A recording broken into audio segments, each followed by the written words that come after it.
ఆనంద శరణ్యని తీసుకొని ఇంటికి వచ్చేస్తూ ఉంటుంది. శరణ్యతో పాటు ఆనంద ఇంట్లోకి అడుగు పెడుతుంది. లీలావతి అందరూ చూసి ఒక్కసారిగా షాక్ అవుతారు. లీలావతి ఇలా అడుగుతుంది శరణ్యని, ఇన్ని రోజులు ఎక్కడున్నావమ్మా, ఏమైపోయావు అని అంటూ అడగటంతో శరణ్య బాధగా ఇలా చెప్తుంది.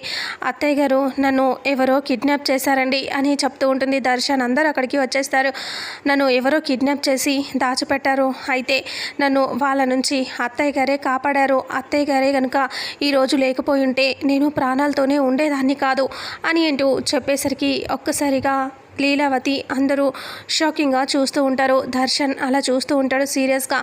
ఆ తర్వాత ఇంకా ఇంట్లో గదిలో కూర్చొని ఆనంద హ్యాపీగా ఉండటంతో అప్పుడే దర్శన్ సీరియస్గా పరిగెత్తుకొని వచ్చేసి ఇలా అంటాడు, అమ్మ నువ్వేం చేసావు, శరణ్య నీకు దొరికినా సరే నేను దాచిపెట్టి కావాలనే సమీర్ అని లోపలేసి కొట్టించావా అని అంటూ దర్శన్ అడిగితే ఇక అప్పుడే ఆనంద చాలా కోపంగా, ఏ తన గురించి నువ్వెందుకు అడుగుతున్నావు అని అంటూ దర్శన్ని నిలదీస్తుంది. కాదమ్మా నువ్వు చెప్పు, శరణ్య ఉన్నా సరే నువ్వు కావాలని సమీరని కొట్టించావా అని అంటూ అడగటంతో, నువ్వు రిసార్ట్లో చేసిన స్టూపిడ్ పనులన్నీ శరణ్య నాతో చెప్పింది, అన్నీ తెలుసుకున్నాను నేను.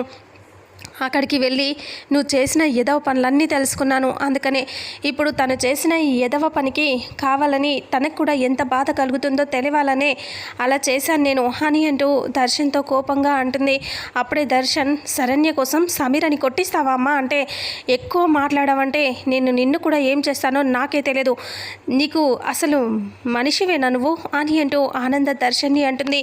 పెళ్ళాన్ని పక్కనే పెట్టుకొని వేరే దాంతో కులుకుతూ నువ్వు ఇలాంటి పనులు చేయడానికి సిగ్గుగా లేదు.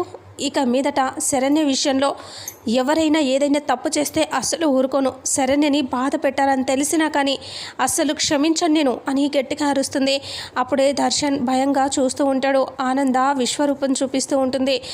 నా కోడలకు ఏదైనా జరగాలి, నేను అప్పుడు చెప్తాను రాని సంగతి అని చాలా సీరియస్గా అంటుంది. అప్పుడే దర్శన్ ఉలిక్కి పడి చూస్తూ ఉంటాడు.